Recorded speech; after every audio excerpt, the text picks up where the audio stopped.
युद्ध के बाद ईरान बना क्षेत्र का बादशाह। जिस ईरान को झुकाने और कमजोर करने का सपना देखा जा रहा था, आज वही पहले से ज्यादा ताकतवर बनकर उभरा है, जबकि इजराइल की पकड़ लगातार कमजोर पड़ती दिखाई दे रही है।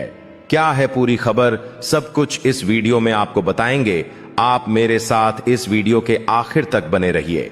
दोस्तों, इजराइल के मशहूर अखबार मारिव ने एक ऐसी रिपोर्ट छापी है जिसने पूरे मिडिल ईस्ट में हलचल मचा दी है। रिपोर्ट में साफ कहा गया है कि इलाके में ताकत का खेल तेजी से बदल रहा है। जिस इजराइल को कभी पूरे क्षेत्र की सबसे प्रभावशाली ताकत माना जाता था, आज वही अपनी पकड़ कमजोर होते हुए देख रहा है। इजराइल सोच रहा था कि वह अपने विरोधियों को कुचलकर क्षेत्र में सबसे ताकतवर बनेंगे। उनका यह ख्वाब ही रह गया। वहीं दूसरी तरफ ईरान तमाम दबाव, प्रतिबंधों और जंग जैसी परिस्थितियों के बावजूद मजबूती के साथ खड़ा दिखाई दे रहा है। मारिव के मुताबिक यह हफ्ता पश्चिम एशिया की सियासत में एक बड़ा टर्निंग पॉइंट साबित हो सकता है। अखबार का कहना है कि हालिया घटनाओं ने पुराने समीकरणों को हिलाकर रख दिया है और अब इलाके में नई तस्वीर बनती दिखाई दे रही है।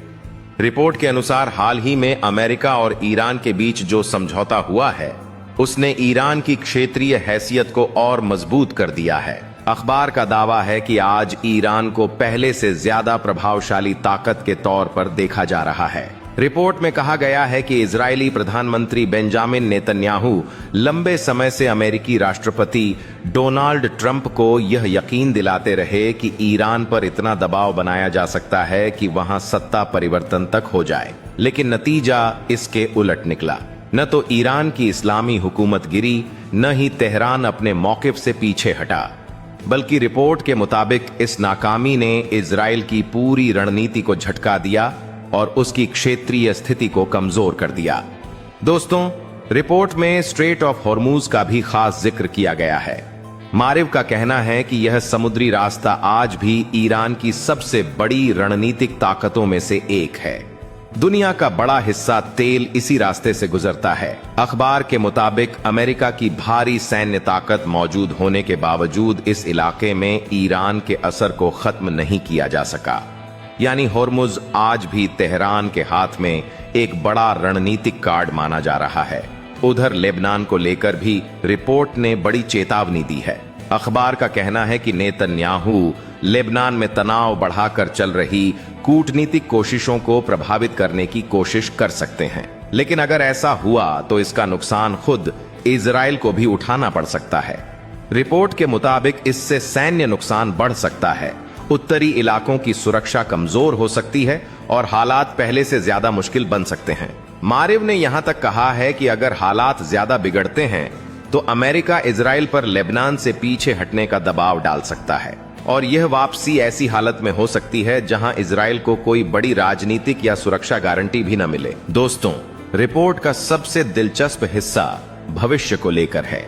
अखबार का मानना है कि हालिया घटनाओं के बाद आने वाली अमेरिकी सरकारें ईरान के खिलाफ सीधे सैन्य कार्रवाई करने से बच सकती हैं। यानी रिपोर्ट के मुताबिक वॉशिंगटन में भी यह एहसास बढ़ रहा है कि ईरान के साथ सीधा टकराव आसान नहीं है। अगर ऐसा होता है तो इजराइल खुद को पहले से ज्यादा अकेला महसूस कर सकता है और अब अमेरिका की तरफ से भी लगातार इजराइल पर दबाव डाला जा रहा है और एक तरह से अमेरिका के राष्ट्रपति ट्रंप और नेतन्याहू के बीच मौजूदा हालात में काफी तनाव देखने को मिल रहा है।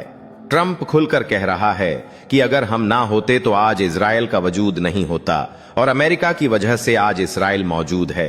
यानी इसका सीधा मतलब इजराइल, जो अपने आप को कुछ ज्यादा ही स्मार्ट समझता है, ऐसा कुछ नहीं है। ट्रंप खुद कह रहा है इजराइल अमेरिका की वजह से मौजूद है। अब जरा इजराइल के अंदर के हालात भी सुन लीजिए। एक नए इजरायली टीवी सर्वे ने नेतन्याहू सरकार की मुश्किलें बढ़ा दी हैं। सर्वे में लोगों से पूछा गया कि अमेरिका और ईरान के बीच हुए समझौते के दौरान नेतन्याहू के रवैये से इजराइल को फायदा हुआ या नुकसान। 52% लोगों ने साफ कहा कि इससे इजराइल को नुकसान हुआ। सिर्फ 24% लोगों ने कहा कि फायदा हुआ, जबकि 24% लोग किसी नतीजे पर नहीं पहुंच सके। यानी आधे से ज्यादा लोग अपनी ही सरकार की रणनीति से संतुष्ट नहीं दिखाई दिए। खासकर ईरान के परमाणु कार्यक्रम और क्षेत्र में उसके बढ़ते असर को लेकर लोगों के बीच चिंता देखने को मिली। सबसे चौंकाने वाली बात तब सामने आई जब लोगों से पूछा गया कि ईरान के साथ हुए टकराव में आखिर जीत किसकी हुई। सिर्फ 11% लोगों ने कहा कि इजराइल जीता, जबकि 43% लोगों का मानना था कि इजराइल को नुकसान हुआ और वह अपने बड़े लक्ष्य हासिल नहीं कर पाया। वहीं 41% लोगों ने कहा कि जंग का नतीजा अभी भी पूरी तरह साफ नहीं है। यानी दोस्तों, इजराइल के अंदर ही अब बड़ी बहस शुरू हो चुकी है। सरकार कुछ और कह रही है, लेकिन जनता का एक बड़ा हिस्सा कुछ और सोच रहा है। यही वजह है कि नेतन्याहू की नीतियों पर पहले से ज्यादा सवाल उठने लगे हैं। भविष्य के चुनावों को लेकर हुए सर्वे में भी नेतन्याहू के लिए ज्यादा अच्छी खबर नहीं आई। विपक्षी जायोनिस्ट दल उनके दक्षिणपंथी और धार्मिक गठबंधन से बेहतर स्थिति में दिखाई दे रहे हैं। वैसे आपके हिसाब से इस युद्ध में किसकी जीत हुई, अमेरिका, इजराइल या फिर ईरान की? और आप किसको सपोर्ट करते हैं, उस देश का नाम कमेंट में लिखें और वीडियो पसंद आने पर लाइक शेयर जरूर करें।